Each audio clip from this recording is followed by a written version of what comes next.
The following is a Tony Lasano podcast, an Opie show on the Radio Misfits Podcast Network. This is Free Kicks. All right, you just broke the news to me on the phone here. Why don't we? Everyone's going to know it by the time this drops. But why don't you let everybody know what just happened? Ruben Amorim, he's been around. They just signed the deal. Yeah, it's been kind of been in the past. Obviously, Ten Hag was fired last week. Right. They quickly moved in a quick direction. Ruben Amorim, who is the manager of Sporting Lisbon, is now starting on November the 11th, the new manager of Manchester United. And Here's the best part of it: he's already beaten Man City. That's right, and we'll get to that in this episode of Free Kicks. And now, Free Kicks. Free Kicks with Illinois Youth Soccer Association's Director of Coaching, Adam Howarth, and Rick Kemper. Well, since we started there, why don't we continue on with this discussion? Because you're right. I was watching the Champions League yesterday, and Man City gets crushed by Sporting. Sporting's manager is now the manager of Manchester United.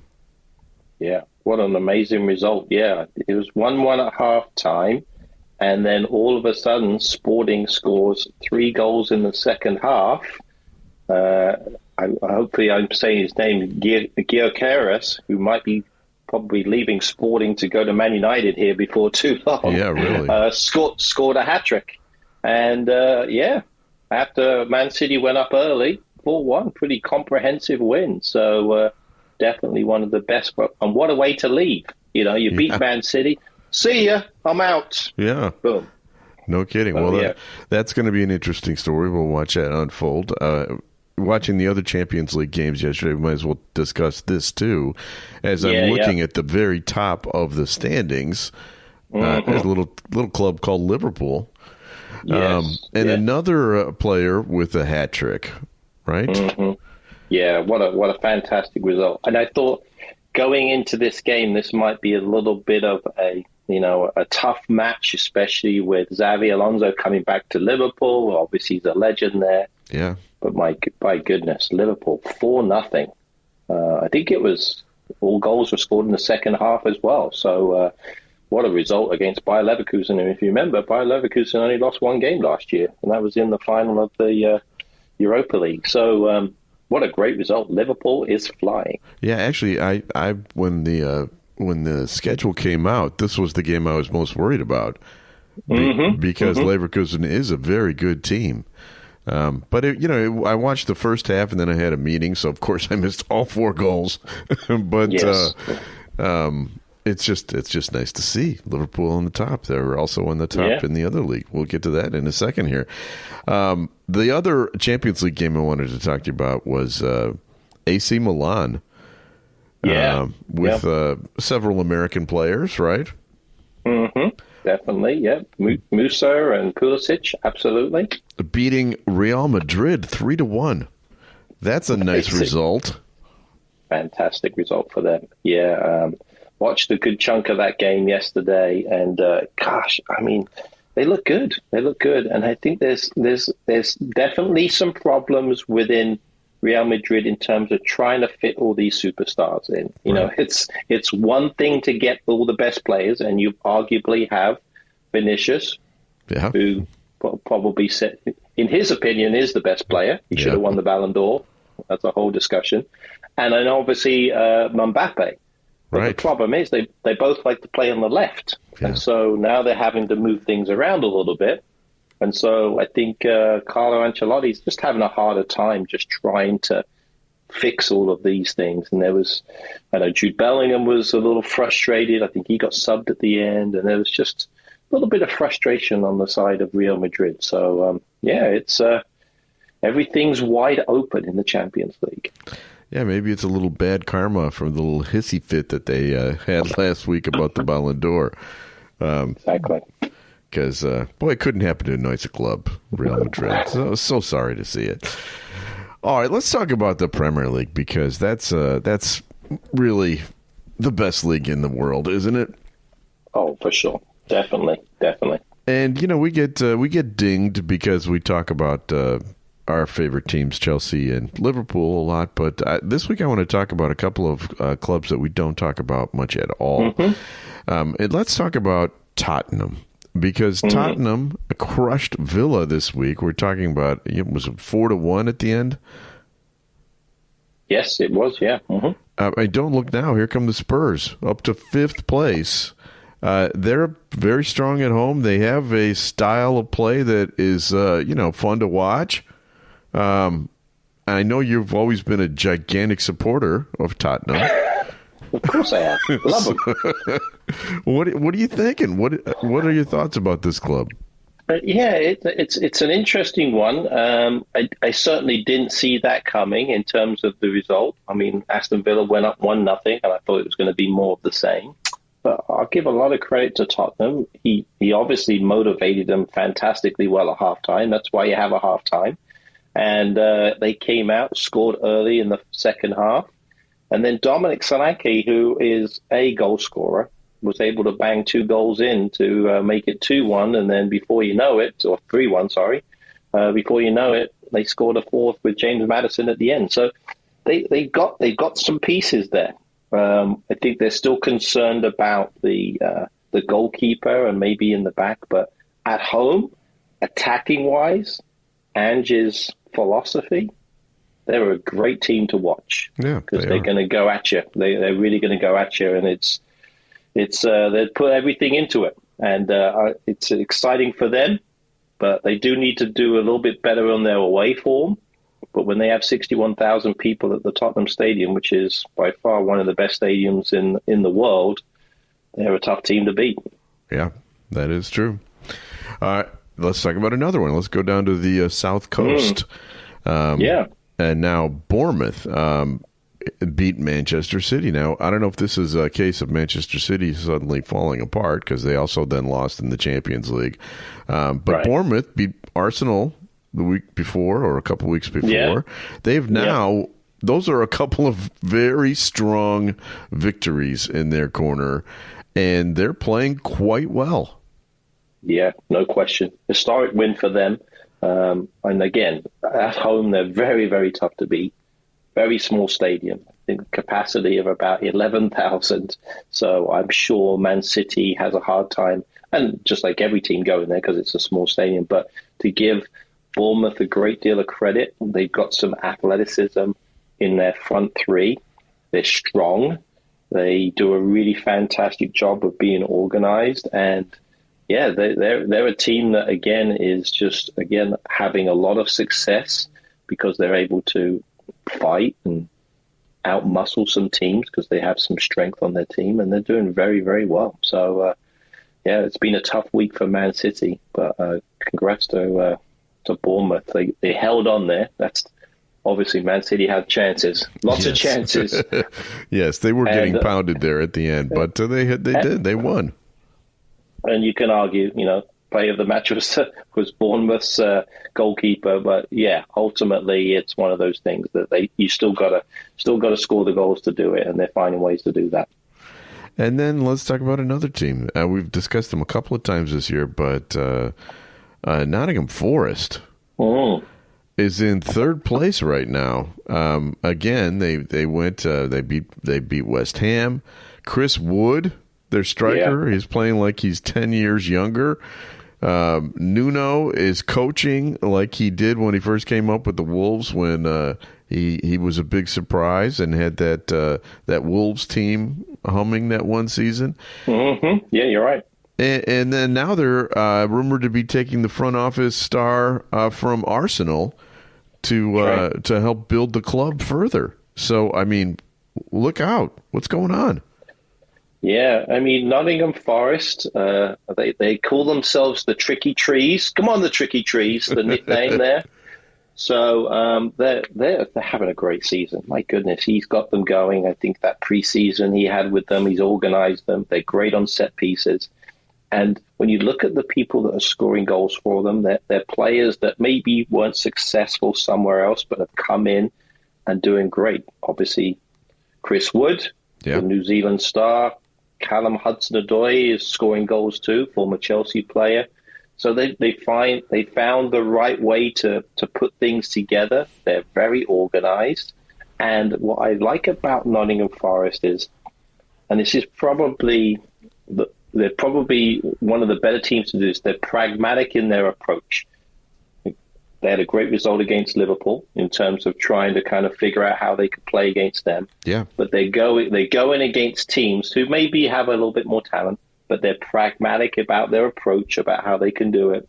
And then consequently, they're getting some good results. And against a West Ham team, their manager is under a massive amount of pressure. There's no question. Brand new manager. I think he's lost half of his games already, if not more. So West Ham is definitely in dire straits. So a 3-0 win probably was flattered West Ham. It could have been even worse. Yeah, that's true. So when you talk about the practicality, you're really talking about the coaching, aren't you? Yeah, no question. I mean, he sees what the other team does. He zeroes in on some of those players, and there's some good and bad to that, right? So obviously Man City doesn't worry about anybody else but themselves because they have the best players. But Nottingham Forest may be a little bit limited in some of the things they do, but he's practical in his approach. And he thinks, well, if I can stop these guys and stop this player, then we can do our thing. And so it's a practical way to do it. And obviously it's got some success so far this season. And they're up to, very high in the table, in a Champions League spot. My goodness. Yeah, I know. All three of the teams that we talked about are playing well. You and I didn't pick any of those three to make the Final Four, so we'll see. No. Yeah, and I still honestly don't think any of the three are going to. Do you? I don't know. In terms of where they finished in terms of top four, no, definitely not a top 4 team. Yeah. I think they could definitely qualify for Europe. There's no question about that. I think if they continue it, but again, there's going to be some type of a drop-off, couple of injuries take place, something happens. That's where their depth is always challenged. And that's what happens with those teams. Right, that is true. They're going up against teams with much bigger payrolls, too. No question. Yeah. So let's talk about Arsenal for a second here, because I saw this question on Twitter, and it started making me think about Arteta, the coach of Arsenal. He's a great coach. There's no question he's a great coach. But the question that someone asked was, is he more like Pep, who he worked under for many years, or is he more like Jose Mourinho? Because, at first I thought, well, that's an obvious answer. He's more like Pep because he was his student and everything. But if you look at the way that they play at Arsenal, they really do build out of the, defense. And they and they have big, strong players like Jose used to like to have in there. Mm-hmm. Right? What's your thought on that? Yeah, it's a good question. I think it's, not to sit on the fence, it's a little bit of both. And I think he's taken the best out of everything. He grew up as a Barcelona player, right? So he started at Barcelona, played there for a few years before he ended up obviously coming over to England. I think he played in Scotland for a little bit too, but spent most of his time at Arsenal and Everton. Those were the two main areas. But I think he's taken a lot from what he learned from Barcelona in terms of how to play out of the back and how to continue to do that. But then I think you can see on the touchline, Pep is obviously always, he's always sometimes can get agitated on the sideline. I think Arteta has probably less patience than Pep. And so that's where the Mourinho comparisons come in, I think. And I think, as you mentioned, he is practical in the fact that his two centre-backs that he's got in Gabriel and Saliba are two of the biggest, strongest centre-backs you can get. So he's gone with some size, he's gone with some strength, also very good soccer players. So I think he's practical in that respect, but also looking to continue to try to play. The concern is, again, they're going through a rough patch, partly because, and I think this player has probably been the biggest miss of any team this year, is Odegaard for them. He was the engine. He was the guy that basically did everything for him. And the fact that he's not been playing has led to a little bit of a downfall. Right. Their midfield is definitely lacking without him. Yeah. But to answer your question, I think I would say he's a little bit of both. He gets a lot of his knowledge and understanding of the game probably from Pep, but certainly in terms of his feistiness and practicality and pragmatism, I guess you could say, he probably gets that from Mourinho. Okay. I like to do a weird stat of the week, and this week Mo Salah scored another incredible goal. If you saw that goal this past weekend, yeah. That moved him up to 8th place all time in the Premier League rankings for goal scores. That was his 164th goal in the league. And if you look at the rankings, he's probably going to pass 2 more people before the end of this year: Thierry Henry and Frank Lampard.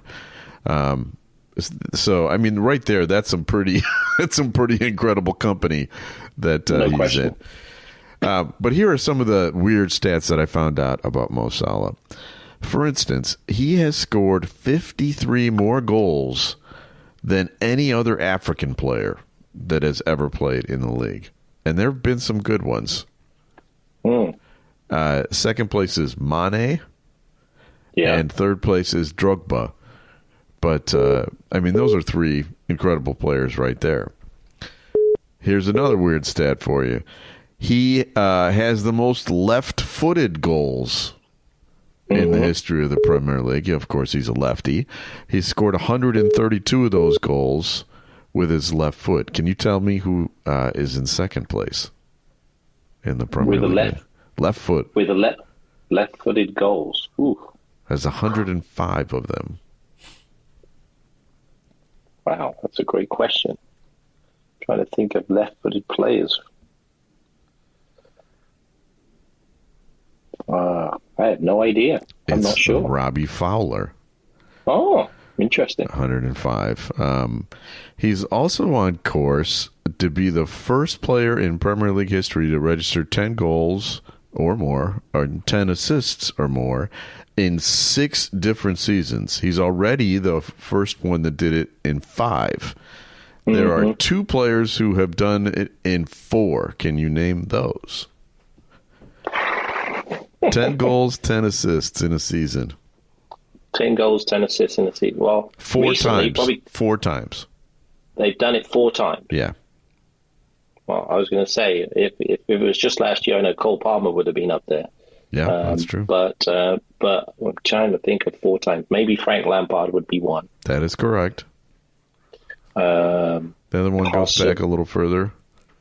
Yeah, I'm even thinking Steven Gerrard. Would he be another one? Nope. No, really? No. Eric? Eric. Oh, yeah, Eric from Manchester United. Cantona. Yeah. Cantona, yeah, Eric Cantona. Yeah, for sure.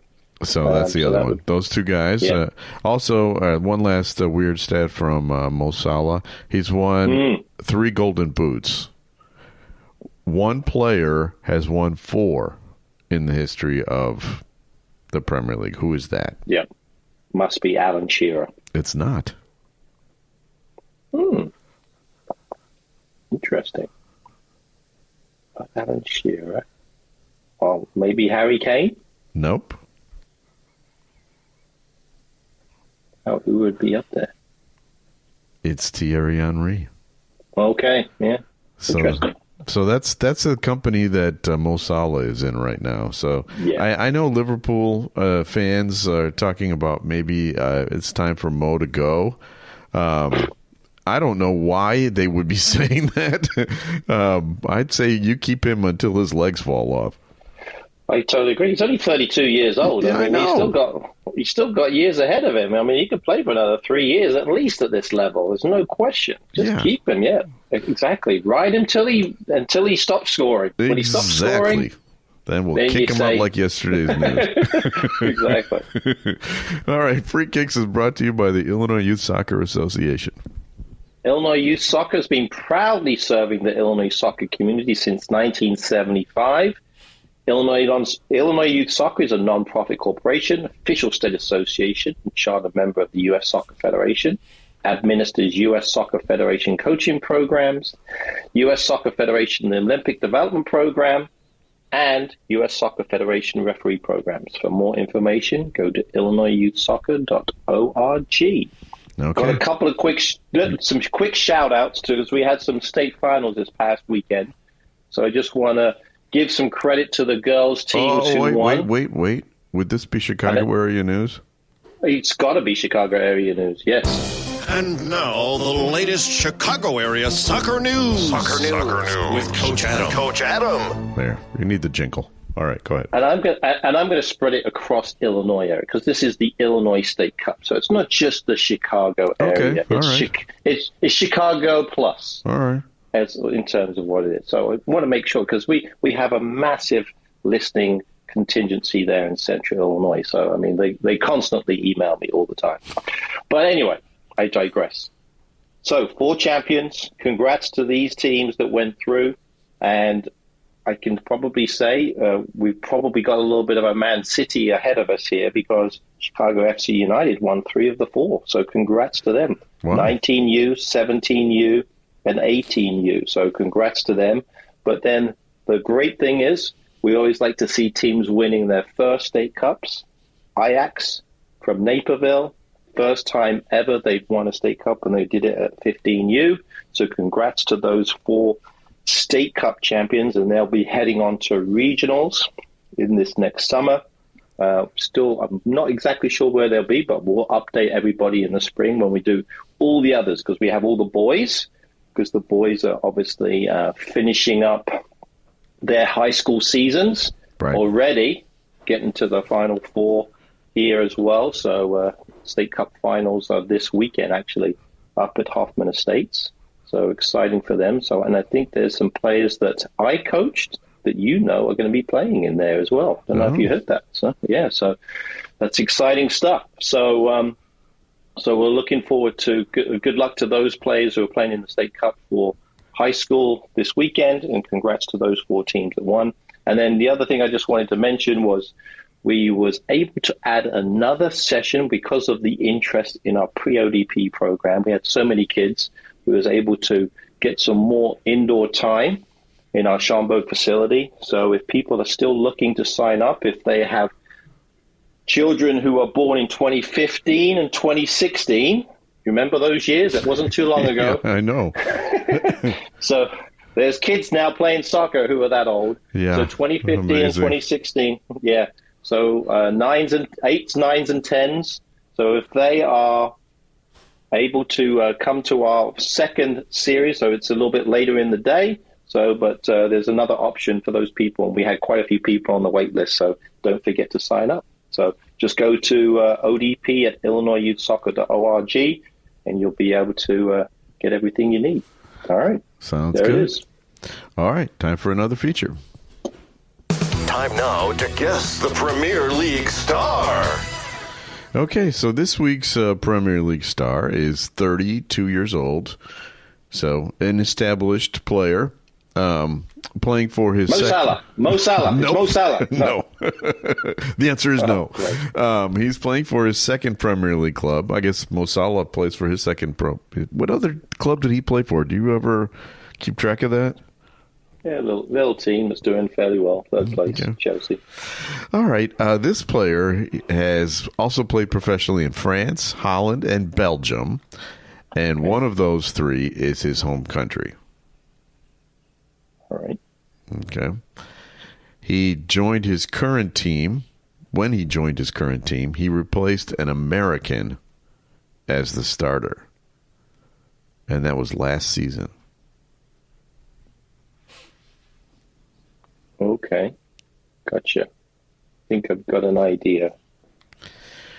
He has played in 321 professional matches and 8 matches for his national team and has never scored a goal.